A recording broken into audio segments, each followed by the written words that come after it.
make electronic music.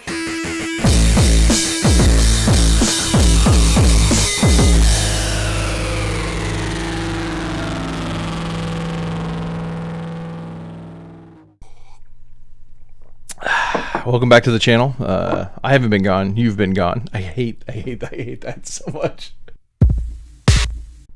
In 1994, like a lot of kids, I was a member of the BMG Music CD Club, and this record came out, Nine Inch Nails' The Downward Spiral, and it changed my musical life. Every track on this album is a kick in the teeth, and every single one of them is something that I have obsessed over for 26 years since it came out. This is an amazing record from start to finish. One of the things that's really important about this record is that it used a lot of synthesizer. Trent Reznor uses the Mini Moog synthesizer, as well as the Odyssey, I think, and a few other synthesizers that have kind of become famous over the years. But this record is sort of it's a testament to what synthesizers can really do. The reason that I highlight this record specifically, and really all of Nine Inch Nails' music, is because Nine Inch Nails doesn't use synthesizers to like flavor their songs. They actually the synthesizer is integral to the actual song itself. It's not just a little piece here and there, a little bleep and bloop here and there. It is part of the song. It's baked into the song. And Nine Inch Nails is a member of a very small subgenre of heavy metal music called industrial. And industrial was very much in the business of using synthesizers like a lot of other types of music. And the synthesizer style of music has really exploded over the years. Nowadays, everything from Stranger Things to every hip-hop song with an 808 beat, they all use synthesizers to make their music. Everybody's using it. It's even in country music. You've heard synthesizers, even if maybe you just didn't know that that's what you were listening to. And a synthesizer is just another musical instrument. It uses electricity passing through various circuits to make noise. You basically abuse the electricity as it goes through the circuit to make the sound change over time. Synthesizers are everywhere. They can be plugins on your computer or your phone. So there's our digital synthesizers.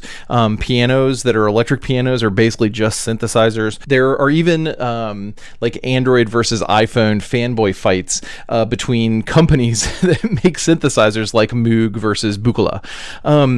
So I could spend weeks talking about every little aspect of this, but for this video, I want to really just focus in on modular synthesizers. The modular synthesizer format is one where you have multiple little modules that build out to a rack.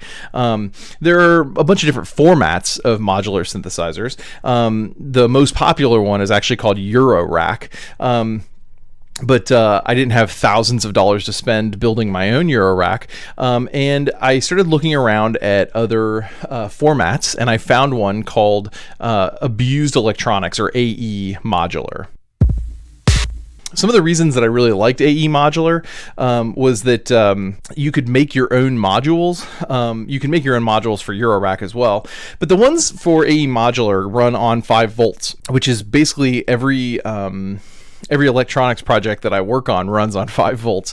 So it's already sort of in my wheelhouse of abilities to make my own modules. It also has a smaller form factor. It's a little cheaper, and it's a little bit more constrained than Eurorack. Eurorack is kind of like the whole world right now. They have like every module you can conceive of, whereas AE Modular is a little bit more constrained, but it is growing all the time. So this AE Modular format comes from a company called Tangible Waves, and it's a little company out of Germany. They're mostly handmade and 100% hand assembled. So when you go to order one, it takes a long time to compile what modules you want and what order you want them in.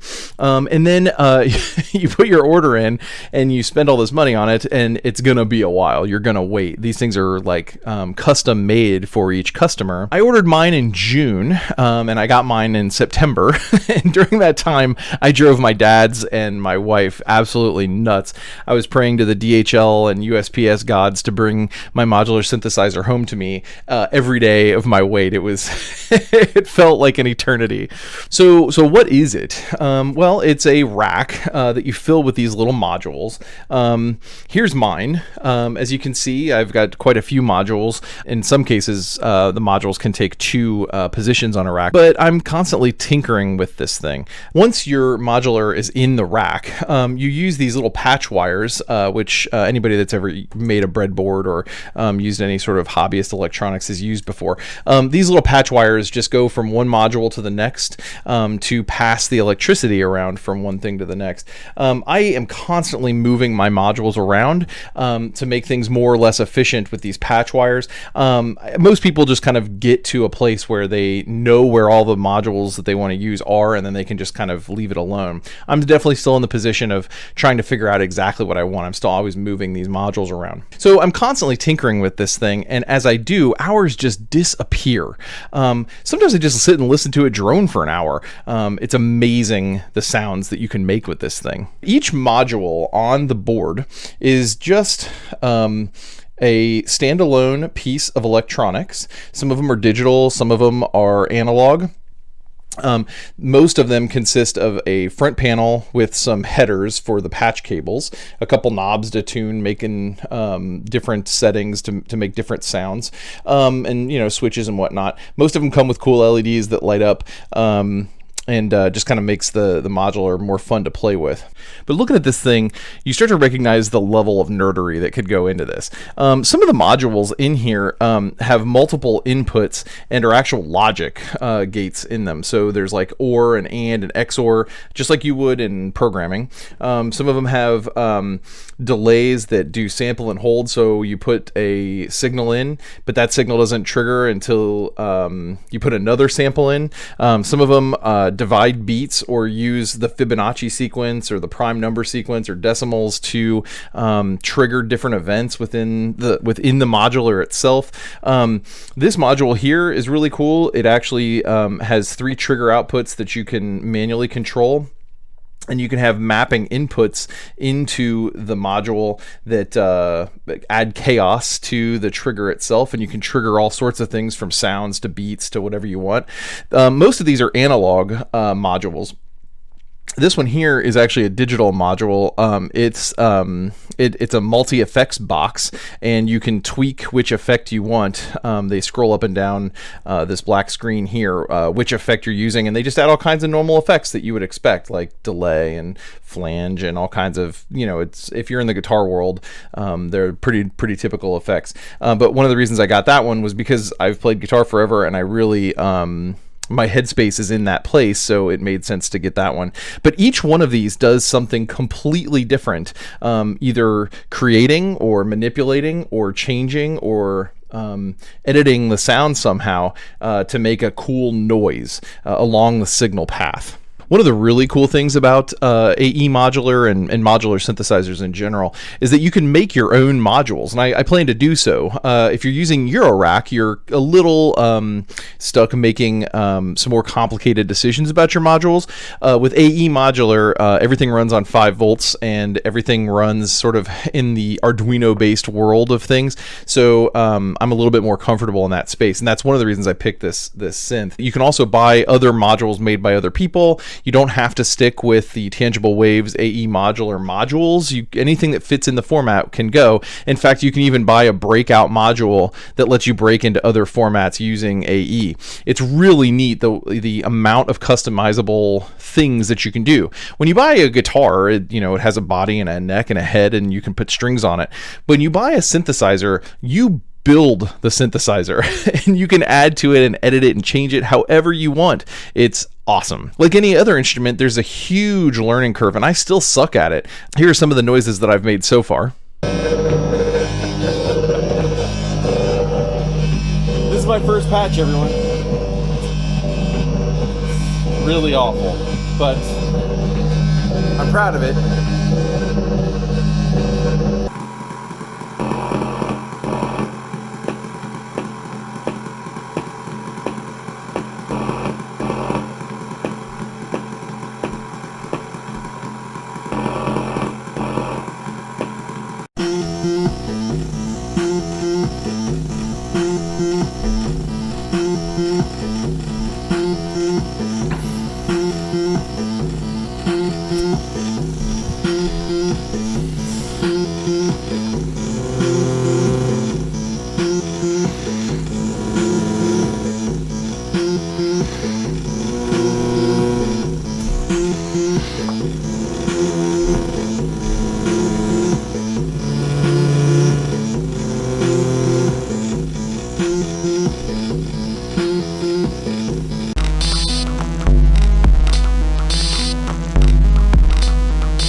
But since every module is its own instrument by itself, knowing how to manipulate each one really takes a lot of time, and most of the pins on each one of the modules can be used, and they're self-referential as well, so you can use the same module multiple times in a signal path. It gets crazy how many options you can have. And since it's just electrical signals, the story never really ends, really. You can just keep going and going and going and building and building and building. Playing one makes it so clear to me why they're used in so much music. The learning curve may be steep, but it's so fun to manipulate and play with, and the options are truly endless. After I'd had the modular for about a month, I realized that it took too long to set up. So I even tore out a main area of my office and rerouted everything just so I could put this thing right under my monitor. Now I can literally pull it towards me and start playing in like 30 seconds. And since I've gotten my synth, I've been wondering aloud what took me so long. In a Venn diagram of my interest, the synth set sits like dead center. It's mind-boggling that I haven't gotten into one sooner. So to wrap up, synths are awesome. I have a whole bunch of one-off ideas for videos coming up here. I am also getting back to the lightsaber project at some point. I've made a whole bunch of progress on it, but I gotta kind of like put together parts into a video, so you might see that soon, hopefully. I think that's everything I wanted to say. Yeah, thanks for stopping by.